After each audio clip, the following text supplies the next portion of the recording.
শুরু করছি আজকে। ঢাকা বাংলাদেশ থেকে ডাক্তার পরিতোষচন্দ্র দেবনাথ। আবার অমৃত কথা বলবো আবার। তো বাবার এত কথা, এত অমৃত কথা আছে যে বলে শেষ করা যায় না। আমরা শুনে শুনে সব এখন দেখছি যে বাবা সত্যি সত্যি ভগবান এবং মহাপুরুষ, যা আমরা আগে বুঝতে পারি নাই এখন আরো বুঝতে পারছি। যতদিন যাচ্ছে ততদিন বাবার মহিমার, বাবার অমৃত কথা শুনে শুনে আমরা আরো বাবার প্রতি আমাদের অনেক সময় আফসোসও হচ্ছে। আমি যা বলবো আজকে, আমার সঙ্গে বাবার সাক্ষাৎ হয়েছিল 2007 সালে। 2007 সালে আগরতলাতে একটা উৎসব হয়েছিল। তখন বাবা আগরতলাতে আসছিলেন। তখন আমার বোন জয়শ্রীকে অনেকে চেনে, জয়শ্রী আমার ছোট বোন, ওর মেয়ে রিঙ্কু, বলুন, এরা তখন ছিল। তো বিধানক তার ছেলে, তো ওদের সাথে কথা বলে যে বাবা বাংলাদেশে আসতে চায়, বাংলাদেশে আসার জন্য বাবা কিন্তু নিজেই আগ্রহ প্রকাশ করেন। বাবার জন্ম ভিসায় যে আছে এবং উনি উনি যখন যেতে চান সেটা বাবা নিজ থেকে মনে মনে স্থির করছিলেন। এবং উনি যখন দেখা গেল যে এখানে ওই আমার বোন বাংলাদেশে ছিল, তাদের সিলেটের কাছাকাছি তার শ্বশুর বাড়ি ছিল, সেখানে সেজন্য বাবা ওকে বলে যে সে আসতে চায়, আসতে চায়। তো বাবাকে তখন তপন ছিল, জয়শ্রী তপনকে টেলিফোন করে যে বাবা আসতে চায়। তো তখন তখন কোনো দীক্ষা টিক্ষা নেয় নাই। আমি কিন্তু দীক্ষা নিয়েছি আগে ডক্টর মহানন্দ ব্রহ্মচারীর কাছে 86 সালে, 1986 সালে। তো যাই হোক, তখন তপনকে বলার পরে তখন যেহেতু একটু ইয়ে আছে, আমি তো একটু বেশি ব্যস্ত একদিকে আমার হাসপাতাল, তারপরে প্র্যাকটিস ও সবকিছু আমাদের। তো তখন আমাকে পরে বলছে, কিন্তু জয়শ্রী তখন তপনকে বলে। তারপরে তপন আমাকে নিয়ে আসে এর থেকে, কি বলে, বোলন ছিল, বোলন আসছিল, তারপরে অঞ্জলি দিয়ে আসছিল, বাবুরি আসছিল, এবং সাথ বাবা জয়শ্রী আসছিল। তারা আগরতলা থেকেই এই বাসে চলে আসে আর কি ঢাকায়। ঢাকায় এসে তপনের বাসায় ওঠে। আমাকে একদিন বলে যে সন্ধ্যার দিকে যে একদম সাধু বাবা আসছে, প্রসাদ নিয়ে আসো, প্রসাদ আছে, প্রসাদ নিয়ে আসো, সাধু বাবার সঙ্গে দেখা করে আসো। আমি তখন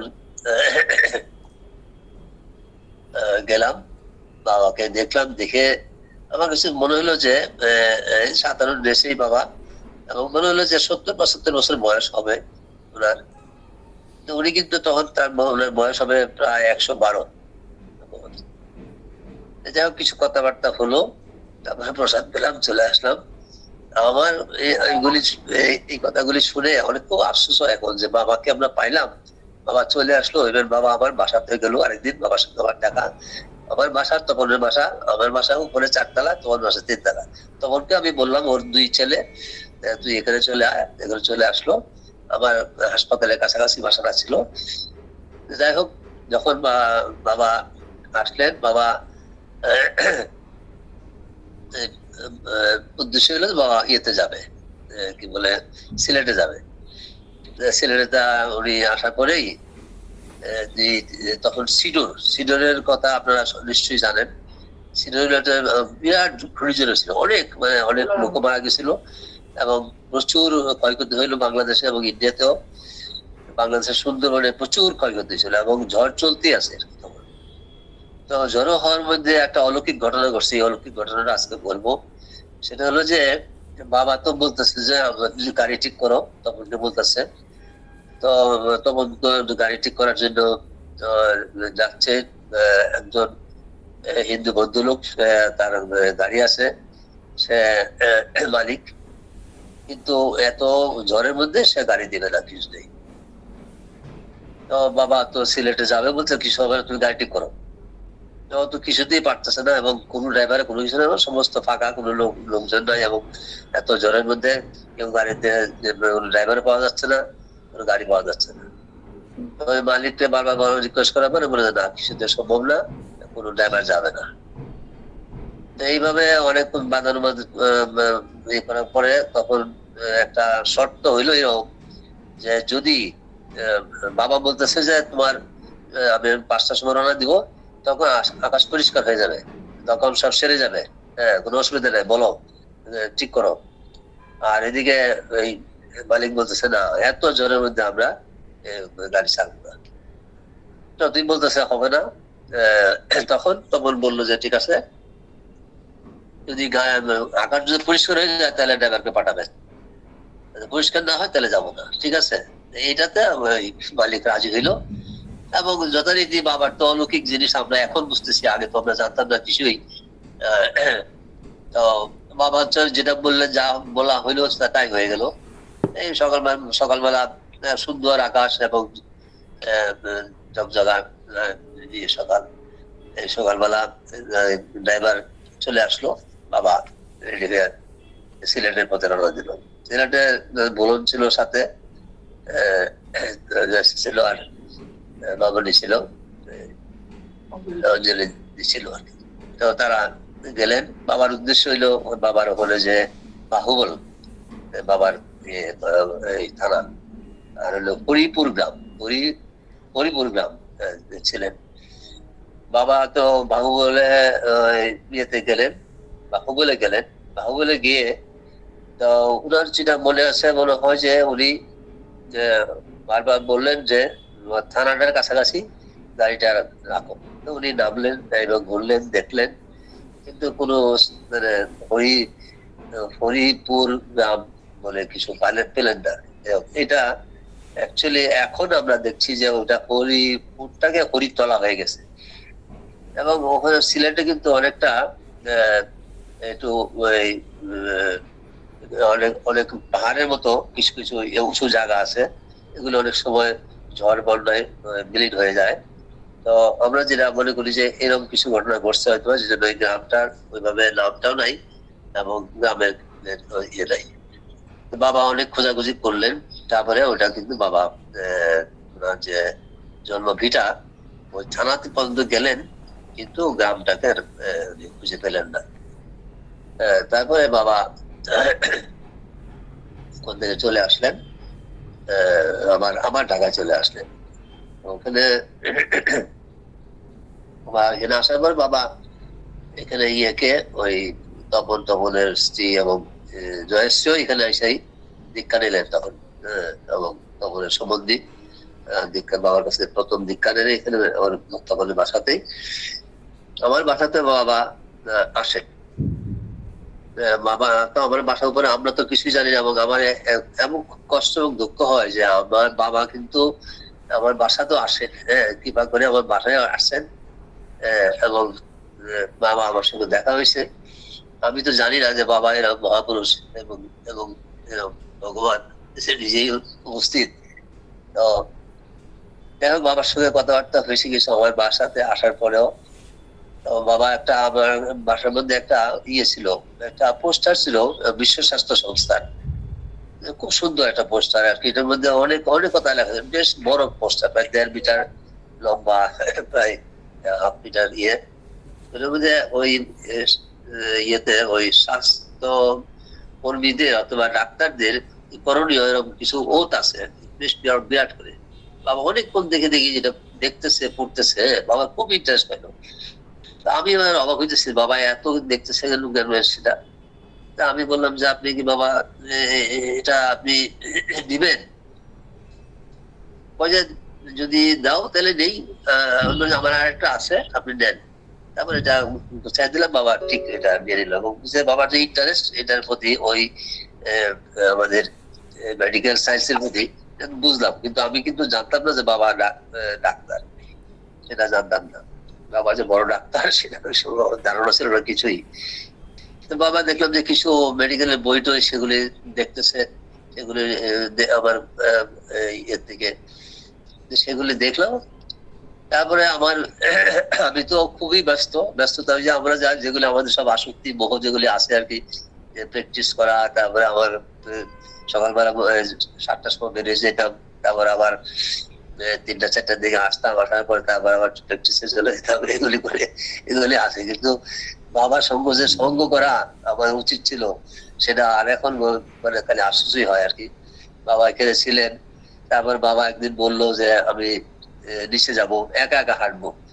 ঢাকা শহরে একা একা হাঁটা সবই তো খুবই মুশকিল। তো সেটা তো আমরা জানি না, বাবা সবই পারেন। বাবা তপনকে বললো, তপন বললো যে ঠিক আছে। তখন বললো তুমি আমার সাথে আসবে না, আমি একা একা হাঁটবো। তখন ও চিন্তায় বললো যে একা একা হাঁটলে পরে কখন কি হয়। তারপর যা ঘুরে ঘুরে দৌড়ে নিজে নিজে ঠিকঠাক মতো আমার বাসায় চলে আসলেন। এইভাবে তো বাবা এইখানে আসলেন। তারপরে একদিন হঠাৎ করে আমার বাসায় আসার পরে আমার মেয়েকে হাতে একটা বই দেখলেন, যে ওইটা হলো ওই কোয়ান্টামের গুরুজি, এটা অনেকেই চেনেন, অসীম বাবা জানেন গুরুজি, শহীদ আল বুখারী, উনি মহাজাতক। তো ওনার বাসায় কিন্তু বাবা যতবার বাংলাদেশে আসছেন, উনি ততবারই উনি ওনার সেন্টারে গেছেন এবং ওনারা আসছেন। তো এটা খুব বাবার খুব ইন্টারেস্ট ওখানে যাওয়ার। তো ওই আমার মেয়ে প্রজ্ঞা পারমিতা, সে কিন্তু ওখানে ওই বাবার কাছে কোয়ান্টামের ছাত্রী ছিল। তো সেখানে কোয়ান্টামে যে কিছু ইয়ে করতে আর কি, মানে ধ্যান, কিভাবে ধ্যান করতে, কিভাবে শান্তি পাওয়া যায়, কিভাবে মনের শান্তি আনা যায়, এগুলি অনেক কিছু শেখায় এবং খুবই ভালো এটা। এবং এখানে উনি যেহেতু মুসলিম, কিন্তু এটা হিন্দু মুসলিমের তার মধ্যে এরকম কিছু বিভেদ ছিল না। উনি খুবই ভালোবাসতেন এবং তার আধ্যাত্মিক অনেক কিছু জ্ঞান ছিল। সেজন্য বাবা বুঝতে পারতেন ওনার ওনার প্রতি একটা আগ্রহ ছিল, এবং বাবা যেতেন আর কি ওনার কাছে। উনি যখন আসতেন, বাবা ইচ্ছা করে বললেন যে আমি যাব, তোমার এই যে শান্তির যে নীর, শান্তির বাসার কাছে আমাকে নিয়ে যাও।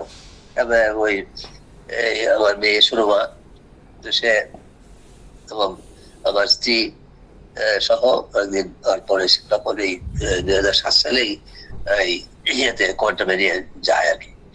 কোয়ান্টামে যাওয়ার পরে তো ওনাদের সাথে আলাপ হয়, দেখা হয়, এবং ওরা প্রত্যেকের মধ্যে বুঝতে পারে তারা সবাই এই আধ্যাত্মিক লাইনে অনেক ইয়ে আছে। এই তো এইটা তখন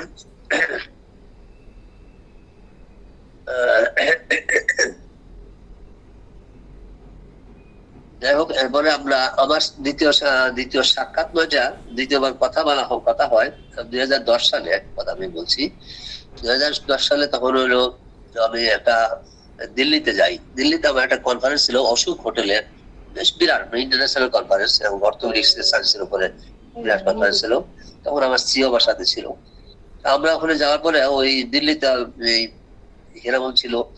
তো আমি আমার হোটেলে না উঠে আমি হীরামনের বাসায় চলে যাই। তখন রিপো ছিল। যাই হোক, ওই বাসাতে আমরা ছিলাম। তো আমার একটা সমস্যা ছিল, এটা তো অনেকে জানেন যে আমার একটা, এখনো আমি এটাতে ভুগতেছি। বাবা অনেক চিকিৎসা দিচ্ছেন, বাবার কৃপায় এখন মোটামুটি আছি।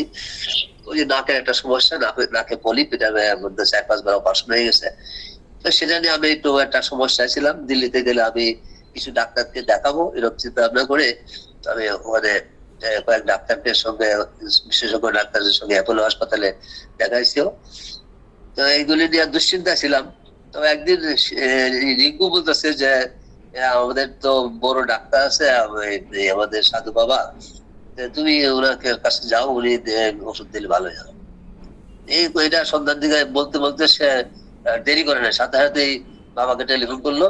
বাবা তো তখন টেলিফোন সাথে সাথে রিসিভ করতো নিজে নিজে। বাবা টেলিফোন রিসিভ করলো। রিসিভ করলে পরে আমাকে বললো যে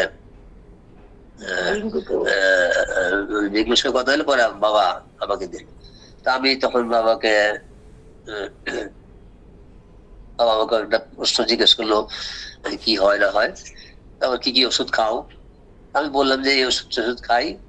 বাবা এগুলোতে কিচ্ছু হবে না, হ্যাঁ কাজ, আসলে কাজ হচ্ছে না। বাবা যে কিভাবে বললো আমি অবাক হইতেছি, যে তোমার এইসব ওষুধে তো কোনো কাজ হবে না, আমি তোমাকে ওষুধ দেবো, তুমি আইসো এখানে, হ্যাঁ বারাণসীতে আইসো।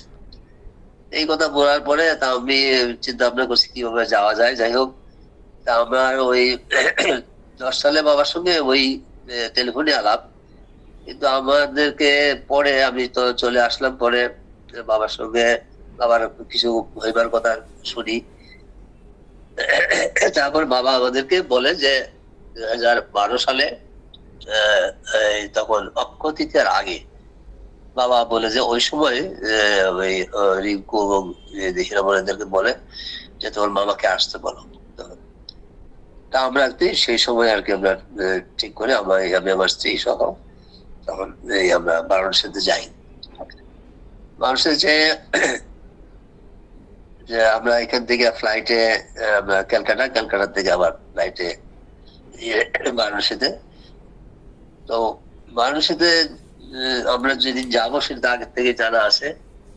হীরামন ছিল সেখানে, মোলন ছিল, তারপরে অক্ষয় তৃতীয়া উপলক্ষে অনেক আত্মীয় স্বজন এবং অনেক ভক্ত ওখানে, অনেক লোক, অনেক ভক্ত আসছিল। তো আমি গিয়ে পৌঁছার পরে যখন ওই এয়ারপোর্টে নামার পরে গেট থেকে বেরোনোর পরেই দেখি যে আমার সব আত্মীয় স্বজন মোটামুটি অনেকেই একটা মাইক্রোবাস করে আমাদেরকে রিসিভ করার জন্য চলে আসছে।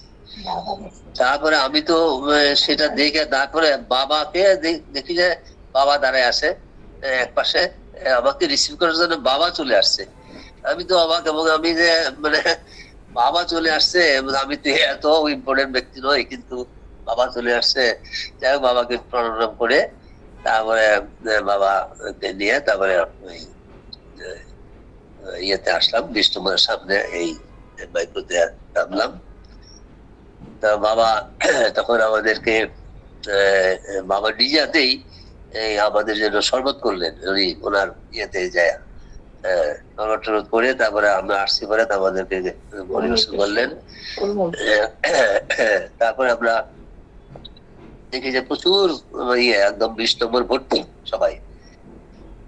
এই জন্য বলছি যে আমাদেরকে আবার বলা হলো আমরা কোথায় থাকবো। তো আমি তো সবই ঠিক আছে, আমার যেহেতু একটা নাকের সমস্যা আছে, আমার প্রায় মাঝে মাঝে বাথরুমে যেতে হয়, নাক জানতে হয়, আমার রাত্রিবেলা কয়েকবার উঠতে হয়। এটা নিয়ে আমার একটা বাবার একটা লীলা ছিল এখানে।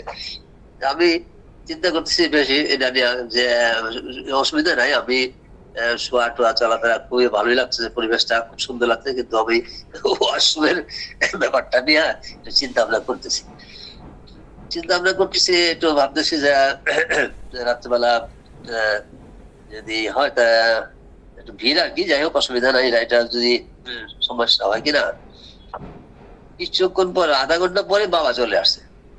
বাবা চলে এসে আমাকে বলতেছে, বাবা তুমি এদিকে আসো আসো। আয়সা বলে আমাকে বলতেছে যে তুমি এদিকে আসো। আয়সার পিছনের দিকে একটা বাথরুম খুললো, খুইলা তারপরে বললো যে এদিকে আসো।